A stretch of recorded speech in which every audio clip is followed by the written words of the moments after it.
A little bit about me. I'm actually a recovering attorney with a passion for technology. I've done business development for many, many years. I've been a salesperson. Now I own a company that does CRM success for law firms, and actually I have the fun task of being on the other side and actually hiring attorneys. So I've seen it kind of from every side. But the way I approach CRM is CRM should be about business development. If it's not about money, they're really not interested in it. They're really not interested in it oftentimes anyway, but if you make it about money, you can get them to be more interested in it. It has to be a whole firm project because CRM involves a fundamental change in how you manage key relationships. And it's behavior change for every single person in the firm. You can't do it without the lawyers, by the way, because they're the ones that have to actually use it. CRM is about people, process, and technology. And guess what? When it fails, it's usually not the technology. For the most part, these systems have been around 20 years.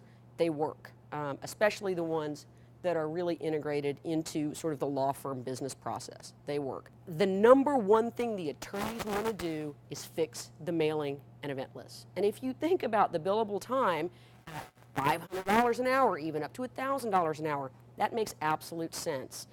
Attorney billable time is incredibly, incredibly valuable.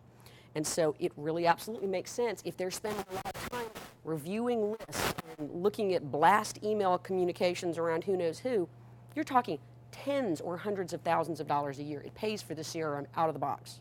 All right, so what it should be client service, information delivery, process automation, cost reduction. And by the way, it's not a project, it's not a year of your life, it's forever.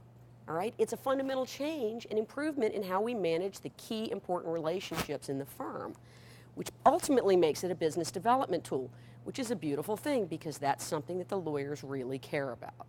You can't do all of these things, right? You can maybe do one, maybe two. So in a perfect world, if you want to be successful with CRM can do 1,000 things. Pick 3. And they're different for every firm, but it should do 3.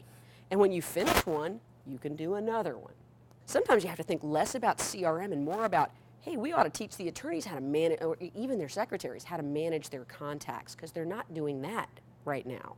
And if they're not doing that, how's this going to work? It always amazed me that there is not a tool within CRM to send email campaigns. I mean, they'll tell you that you can do it, but it's not a really sophisticated tool.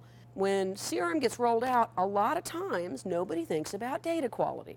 And that is the one thing that will kill an implementation is bad data.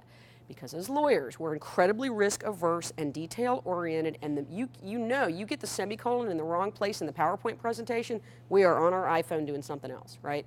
By definition, if the data is bad, the system is bad, and why would I use it? So you've got to do as much as you can to keep that data clean, and that involves a human being. I don't care how small the firm is, somebody's got to pay attention to the data because 30% of your data goes bad every year. People move, they get married, they get promoted, and they change jobs, and a few of them die. And nobody wants to send the holiday cards to the deceased people. It's just bad form. So it's really important to take care of the data. It's tremendously important. And there's a lot of costs associated with all of these things. You know, there's ongoing training. You don't just do it one time. You've got to do lunch and learns. You've got to do secretary training. You've got to figure out how to integrate new hires and laterals and get them to use it. It's a fundamental improvement and change in how we handle our contacts. All right. So back in the day, it was time and billing. Now it's more email marketing. There's a lot of, let's bring all the email marketing data back in. By the way, wouldn't it be cool if we could put data not only on how many times we sent something and who we sent it to, but whether or not they opened it and read it? You can do that now. One of the systems actually has the ability to take an email campaign, figure out what somebody read, and target new stories to them based on what they read previously, because it now kind of thinks it knows what their interests might be. And it seems to work pretty well. But the beauty of all this is, when you get this information back in, and you're able to track statistics on email campaigns, and you're able to track, business and financial and company information, then you're going to be able to, when you train lawyers, there's good stuff in here for them to look at. When you're training them, they'll be, let's look at one of your clients. Let's look at their financials. Let's look at the law firms they use. Let's look at what they read and what they're subscribed to. It all sort of feeds upon itself.